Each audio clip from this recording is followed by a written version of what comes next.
Hello students, my name is Assistant Professor Vaishali Sonawane. Presently I am working in Department of Microbiology in S.V.K.T College, Deolali Camp. Today's lecture is on the topic different types of microorganism and their differentiating characteristics, and this particular topic is meant for FY BSc Microbiology students. So let's begin with our lecture. Before starting our lecture, we'll have a just recap of what we have seen in our last lecture.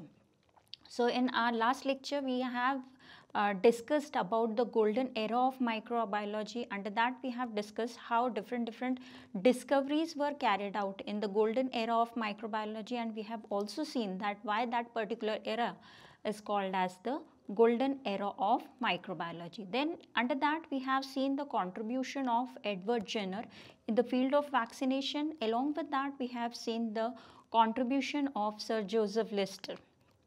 And lastly we have gone through the discovery of antibiotic by Sir Alexander Fleming. It was an accidental discovery, and we have also seen how the first antibiotic, that was penicillin, was discovered.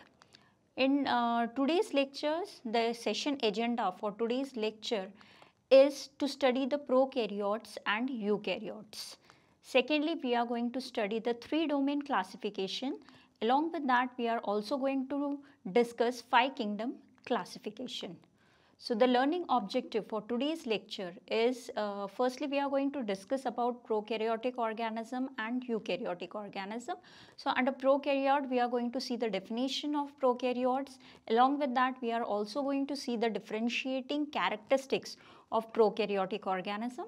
Followed up by that we are going to discuss about the differentiating characteristics of eukaryotic organism.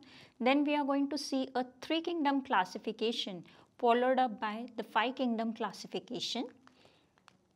So let's start with our today's lecture. Now every living organism, right, every living organism basically falls into two categories. Either it is categorized as prokaryotes or it is categorized as a eukaryote. And this particular classification, prokaryotic organism or eukaryotic organism, is done on the basis of the cellular structure of that particular organism. So let's see what are prokaryotic organisms. Prokaryotic organisms are basically the organisms which are unicellular in nature, and these organisms basically lacks the membrane bound organelle. So this is the most important characters which comes under prokaryotes, or which defines the organism as a prokaryotic. So all those organisms which are categorized as a prokaryotic one are basically unicellular in nature. Unicellular in the sense single celled organism. Now prokaryotic organism, if we see the characteristic of this organism, these are very small. Their diameter ranges from 0.1 to 5 micrometer in diameter. Let's see the features of prokaryotic organism. We are going to see each and every feature one by one. So the very first thing is the nucleoid. So what is nucleoid? Nucleoid is the central region of the cell which contains the DNA. So we all know that the cell is governed by a DNA. DNA is a genetic material, and every cell, either it is prokaryotic cell or it is eukaryotic cell, DNA is present in that particular cell. So in case of prokaryotic organism, the region where DNA is present is called as your nucleoid. The second structure is the ribosomes. Now ribosomes are the organelles, ribosomes are the one which is essentially required for the process of protein synthesis, or you can say protein synthesis is basically carried out by the ribosomes. Now the ribosomes are also present in prokaryotic organism. It is the 70S ribosome which is present in prokaryotes. The next organelle is the cell wall. Now each every organism or each prokaryotic organism has a cell wall. Cell wall plays a multiple role. Cell wall provides the integrity to the cell. Along with that, it protects the cell, internal content of the cell, from the harsh environment outside the cell. So it basically protects. The main role that is played by cell wall is the protection. The next is the cell membrane. Now every prokaryotic organism has a structure that is known as cell membrane. Cell membrane is also called as your plasma membrane. It is present below the cell wall, and it basically protects it also plays a role of protection, and it also mediates the transport of minerals or ions inside as well as outside the cell. The next is the capsule. Now, there are some organelles which are not present in each and every type of prokaryotic organism. One of such organelle, one of such component is the capsule. Now, what is capsule? Capsule is basically a slimy layer which covers the cell wall. As I told you that this capsule is not present in each and every cell. Basically, capsule is present in the organisms which are pathogenic in nature, and capsule provides a virulent, or it acts as a virulence factor for any pathogenic microorganism. And it's not like that each and every your pathogenic microorganism is going to have a capsule. So capsule is optional. Some of the microorganism possess capsule, whereas there are some microorganism which lacks capsule, and the organisms in which capsule is present, it imparts the virulence factor, or it acts as a virulence factor in that particular organism. So it is basically a layer which is made up of carbohydrate. Second, the next organelle is the fimbriae. Now fimbriae is, as I told you, the same thing is applicable for fimbriae also. Fimbriae is the hair-like appendage which is smaller in size as compared to that of the flagella. But this fimbriae is again not present in each and every prokaryotic cell, or it is not present in each and every bacteria. But those bacteria which has a fimbriae, even in that organism, even in that bacteria, it acts as a virulence factor. This fimbriae helps that organism to attach to the mucosal cell lining, and again it helps in the establishment of that particular organism. See, whenever any pathogenic organism enters inside the host body, the very first thing which is necessary is the attachment and establishment of that pathogen into the body of host, and that thing is mediated by the presence of fimbriae. So those organisms which has a fimbriae, they easily get attached to the mucosal cell lining and helps in pathogenesis.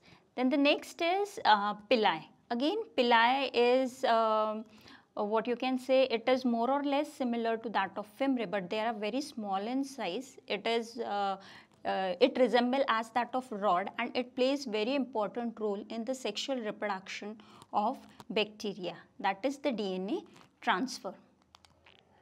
The next organelle is the flagella. Flagella is thin hair-like appendages which emerges from the cell wall, and this particular flagella provides the motility to the organism. So those organisms or those bacteria which has a flagella are said to be motile, and those which doesn't has a flagella are non-motile in nature. Along with the motility, again this particular flagella also impart virulence to the pathogenic microorganism.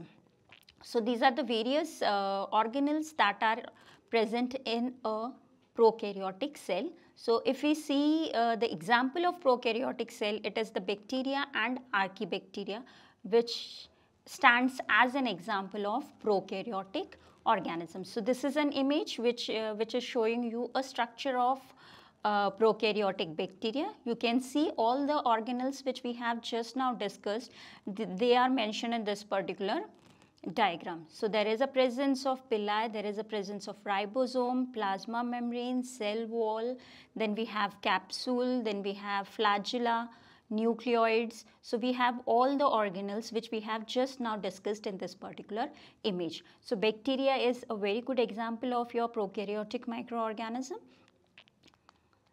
Then let's move on to the another category of organisms, that is eukaryotic organism. Now eukaryotic organisms are the organisms which are quite developed as compared to that of your prokaryotic organism. From the name itself, prokaryote means primitive organism. So prokaryotes are the one which has a less number of organelles and that cells are not that much developed. But as compared to that of your prokaryotic organism, eukaryotic organisms are well developed. So they have a nucleus which is membrane bound, and along with that it has a organelles which is again membrane bound organelles. So there is a presence of membrane bound organelle in eukaryotic organisms. Along with that, organelles are internal structures which basically performs various function. Even this prokaryotic eukaryotic organism has a organelle which provides the energy for the metabolism of that particular organisms. So if we talk about the cell structure, eukaryotes are quite larger as compared to that of your prokaryotic organism. It is near about 10 to 100 micrometer in diameter. So let's see the features of eukaryotic organism. The very first thing is the nucleus. So there is a presence of nucleus where the DNA is stored. It is present in the center of the cell, and it is the region where the genetic material is stored. Second one is the nucleolus. Nucleolus is the region which is found inside the nucleus, and this particular region is the one where ribosomal RNA is produced, that is rRNA are formed. Then there is a presence of plasma membrane. So plasma membrane is nothing but it is a phospholipid bilayer membrane, and this particular plasma membrane covers the entire cell, cytoskeleton or the cell wall. Again, similar to that of your prokaryotic organism, eukaryotic organism also possess a cell wall, and even in case of your eukaryotic organism, cell wall provides the integrity as well as it provides a defined shape, and also it protects the cell from harsh condition. Then next is the ribosomes. So ribosomes, the type of our ribosomes which are present in case of eukaryotic organism is your ATS ribosome, and similar to that of prokaryote, even in eukaryotic organism, ribosomes are engaged in the process of protein synthesis. So these ribosome are the key component which is present in prokaryote as well as eukaryote, and in both of these prokaryotes as well as in eukaryote, ribosomes performs the same function, that is of your protein synthesis. The next is the mitochondria. So since your school days you might have heard about the mitochondria. It is said to be the powerhouse of the cell. Now why it is called as powerhouse of the cell? Because ATPs are generated in mitochondria. So mitochondria is present in your eukaryotic cell, and it is responsible for ATP generation, or in simple words, it is responsible for generation of energy. The next one is the cytoplasm. Now cytoplasm is the region between your cell wall, plasma membrane and the nuclear envelope. And next is the cytosol. Cytosol is nothing but it is a gel-like substance, you can say, which is more or less present inside a cell, and all the organelles are suspended in the cytoplasm or your cytosol. The next is your endoplasmic reticulum. Endoplasmic reticulum is the region which is present where there is maturation, protein maturation and transportation of proteins is done. So protein synthesis generally occurs on ribosomes. So whatever naive protein which is formed, it is maturation and addition or removal of groups generally occurs in endoplasmic reticulum, and from endoplasmic reticulum the protein is targeted to its site where it is required. Along with that, eukaryotic cell possesses various types of vacuoles as well as vesicles. These are nothing but these are membrane bound sac-like structures which are generally meant for transportation as well as for storage of food components. Other organisms which are present in eukaryotic organisms is like your Golgi apparatus is there, chloroplast is there, lysosomes is there. Even these organelles are is present in your eukaryotic organism. So if we see the example of eukaryotic organisms, all other organisms apart from your bacteria, like your plants, fungi, algae, protozoans, all are categorized as a eukaryotic organism. So this is an image which is showing you a structure of eukaryotic organism. So you can see there is a presence of ribosome, there is a presence of mitochondria, cell wall is there, cell membrane is there. All organelles are freely suspended in the cytoplasm. You can see the nucleolus, you can see the endoplasmic reticulum. So all these organelle comprises or they are present in your eukaryotic cell. So even though till now what we have discussed that eukaryotes are different and your prokaryotes are different. But even though these organisms are different, there are some few similarities which are present in case of prokaryotes as well as in eukaryotes. So let's see what are the similarities that is present in prokaryotes as well as in eukaryotes. So the very first thing is the DNA. So DNA, as we all know, it is deoxyribonucleic acid. DNA is the one which is said to be the genetic material of a cell. So DNA is present in both prokaryotic organism as well as in eukaryotic organism. Second one is the plasma membrane.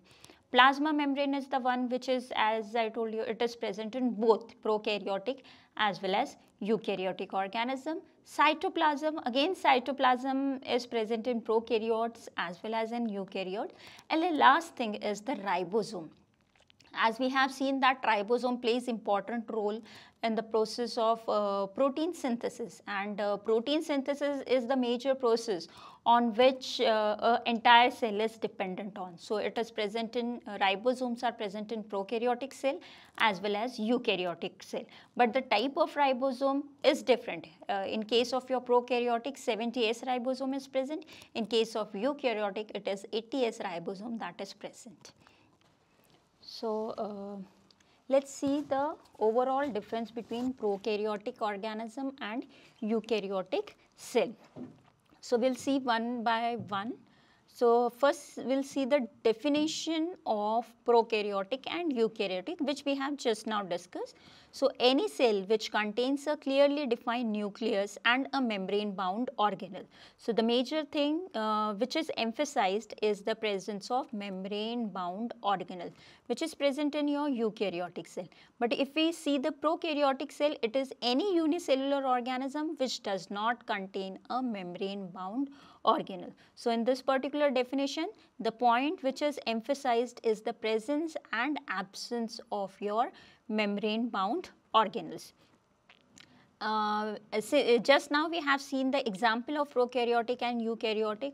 So eukaryote includes animal, plant, fungi and a protozoan cells, whereas your prokaryotic, it includes bacteria and archaebacteria. Now if we see the nucleus, so nucleus is present in case of your eukaryotic cell and it is a membrane bound. But if we see in prokaryotic, it is absent. So the region where nucleus or your DNA is present, in case of prokaryotic cell, it is called as a nucleoid, or that particular region is called as nucleoid. A typical circular membrane bound nucleus which is present in eukaryote, that type of nucleus is not present in your prokaryotic organism. Moving on to the next character is the cell size. So eukaryotic cell, as I have told you, that they are quite larger in size. It ranges from 10 to 100 micrometer, whereas prokaryotic cells are smaller in size, which are less than a 5 micrometer, maximum up to 5 micrometer. If we see the DNA replication, it is highly regulated with a selective origins and sequences. So the DNA replication is highly regulated in eukaryotic organism, but in case of prokaryotic organism, entire genome is replicates at once. Organism type, if we see, eukaryotic organisms are multicellular, prokaryotic organisms are your unicellular. If we talk about chromosomes, there is a presence of more than one chromosome in eukaryotic cell, whereas in case of prokaryotic cell, one long single loop of DNA or plasmid is present. If we talk about ribosome, just now we have discussed that 80S ribosome is present in eukaryotes, whereas smaller, that is 70S ribosome is present in your prokaryotic organism. If we see the generation time or the growth rate, generation time means it is the time period which is required for doubling of a cell. So it is very slow in case of eukaryotic organism, but it is very fast in case of prokaryotic organism. Like for example, your E. coli, its generation time is near about 20 minutes. So organelles, membrane bound organelles are present in eukaryotic cell, but they are absent in prokaryotic cell. Ability to store hereditary information. All eukaryotes has a ability to store a hereditary information. Similar ability is also present in prokaryotic cell, and this particular ability is hidden in the DNA. So since we have seen that DNA is present in both the organism, so this particular property is again present in both organism. Cell wall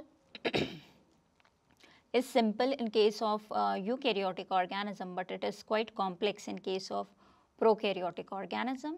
Plasma membrane as well as cytoplasm, just now we have seen that it is present in both prokaryotic cell as well as eukaryotic cell. So the next we'll have a diagrammatic representation of prokaryotic cell versus eukaryotic cell. So you can see there are two images. One image is representing the prokaryotic cell and another image is representing your eukaryotic cell. So your prokaryotic, first we'll see the prokaryotic cell. So this is the nucleoid region where your DNA is present. You can see in case of eukaryotic, there is a presence of this particular region. It is your nucleus where your genetic material is present. It is a membrane bound. But in case of prokaryotic, you can see it is suspended freely in the cytoplasm, and this region is called as your nucleoid. This particular portion is your cytoplasm, which is again present even in case of your eukaryotic cell. Then prokaryotic cell is going to have a pili. It is going to have these long hair-like appendages called as your flagella. Then it is going to have a cell wall. Inside to cell wall, there is a cell membrane. And then there is a presence of these small organelles. It indicates the ribosomes, which is present in your prokaryotic cell.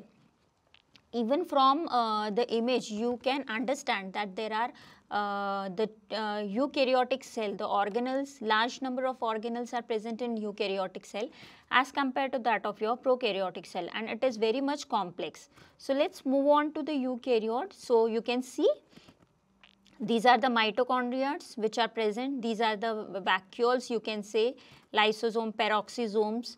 Then these are your endoplasmic reticulum. The one which you can see a small dot, it is a rough endoplasmic reticulum, and these are the smooth endoplasmic reticulum. In rough endoplasmic reticulum, ribosomes are embedded.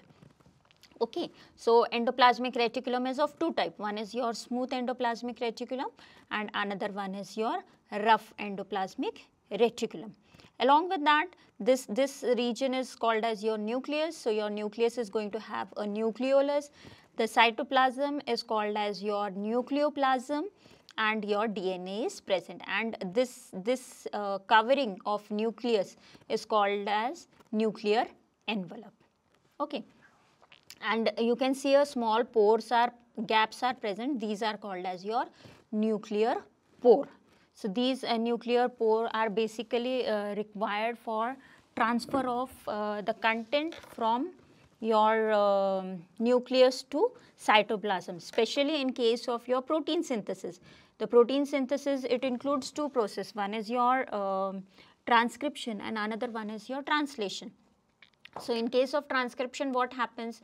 There is a formation of mRNA from the DNA, and this transcription occurs in the nucleus, and the newly formed mRNA then moves via your nuclear pore into the cytoplasm where the process of translation occurs. Okay. Along with that, you can see there is a presence of lysosomes, there is a presence of cytoplasm, there is a presence of mitochondria, we have a Golgi apparatus. So, all these complex membrane bound, you can see each and every component is a membrane bound. So, this is a representative of your eukaryotic cell. So, this particular image is going to show you the difference between prokaryotic and a eukaryotic cell. So, next is your three kingdom classification. This is a diagrammatic representation of three kingdom classification. Three kingdom classification, or basically classification is done to separate the different types of organisms that are presented on the earth, basically you can say. So, there were different types of classification systems which were given, and today we are going to discuss such two types of classification system. One is your three kingdom classification and five kingdom classification. So, three kingdom classification, it was given by Haeckel in 1860, and in this particular classification system you can see that Ernest Haeckel in 1860, he classified all the living organism into three major kingdom. One is Animalia, second one is Plantae, and third one is your Protista. Before three kingdom classification, all living organisms were classified into two kingdom classification, that was Plantae and Animalia. So, in three kingdom classification, one more class has been or kingdom has been included, that is Protista, which includes your unicellular organism. In case of Animalia, all animals were included, and in case of Plantae kingdom, all plants were included. Then if we talk about the general features of this particular classification, the arrangement of kingdom was done on the basis of tissue system, division of labor, as well as mode of nutrition of that particular organism. Unicellular animals, algae, fungi were separated, and on the basis of their lack of tissue differentiation, and there was a new group which was formed called as your Protista. And the group Protista, it includes your protozoan, fungi, bacteria, and all other microorganisms. But there were some limitations of this particular system, because of which this system was not accepted. That this particular system continued to keep microorganisms as a Plantae. Second limitation was that nucleated as well as non-nucleated cells or non-nucleated organisms were placed in a single group, that is your Protista. And even heterotrophic and autotrophic organisms like fungi and algae were placed in a same group. And because of these limitations, three kingdom classification was not accepted. But the type of classification system which was accepted was the five kingdom classification.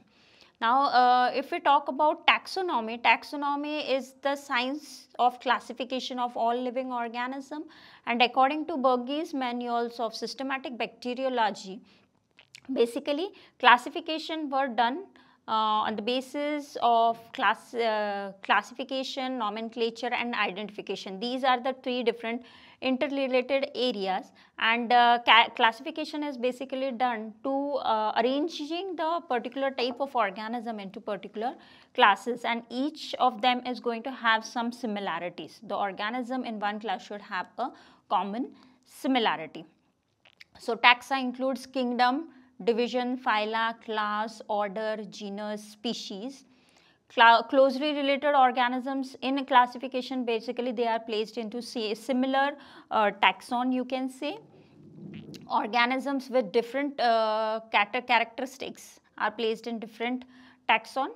So 5 kingdom classification, it was given in 1969 by Robert H. Whittaker. It is also commonly called as Whittaker's classification system. And in Whittaker's classification system, there were 5 kingdoms, all living organisms were classified into 5 kingdoms, on the basis of which, now what is the baseline for that particular classification? The very first thing was the structure of cell, then mode of nutrition, source of nutrition, and the interrelationship of the organism. Along with that, body organization as well as reproduction was also taken into consideration for the process of classification. So, this is an image which is showing you a 5 kingdom classification. There is an image of the scientist Whittaker who put forward the 5 kingdom classification. So, Whittaker put all the living organism into 5 kingdom. The kingdoms are Monera, Protista, Plantae, Animalia and Fungi. So, these are the 5 different kingdoms of classification. Right. So, first we will see the Monera. So, Monera, what are Monera? Monera are the very what you can say unicellular organism, primitive organism. It is a prokaryotic whose mode of nutrition is absorption, as well as some of them also has a tendency to undergo the process of photosynthesis. Their mode of reproduction can be sexual as well as asexual. Protista are quite developed as compared to that of your Monera. These are again eukaryotic organisms, and mode of nutrition, it can be absorption, it can be photosynthesis, and mode of reproduction is sexual or asexual. Sorry.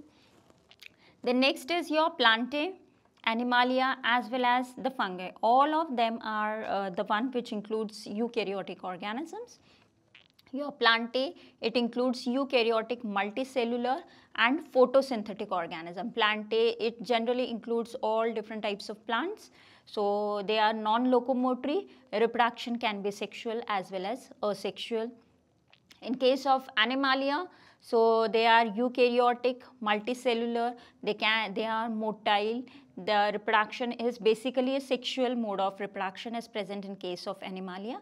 And the last kingdom was the fungi. They are eukaryotic multicellular organism whose mode of nutrition is basically the absorptive one. They generally absorbs the nutrition, and mode of reproduction can be sexual as well as asexual. These organisms generally perform reproduction by the production of different types of spores. So, this is all about, or this is just an overview of 5 kingdom classification which was given by Whittaker. So, let us have a look on the summary of what we have discussed today. So, today we have gone through what are prokaryotic organism, what are eukaryotic organism. We have seen the different organelles that are present in prokaryotic organism as well as in eukaryotic organism. We have seen the common similarities between prokaryotes and eukaryote, and we have also gone through a major differences between prokaryotic organisms and eukaryotic organism. Then we have seen 3 domain classification followed up by 5 kingdom classification given by Whittaker. Then there is an assignment for all of you, that first thing is that you need to enlist the difference between prokaryotic and eukaryotic organism, and second is diagrammatic representation of prokaryote and eukaryotic cell. So, before ending of our lecture, we will have a just recap of what we are going to discuss in our next lecture. So, in next lecture, we will be discussing about the general characteristics of each and every organisms that are included in your 5 kingdom classification. So, we are going to see a general characteristics of bacteria, protozoa, fungi, algae and algae. Thank you.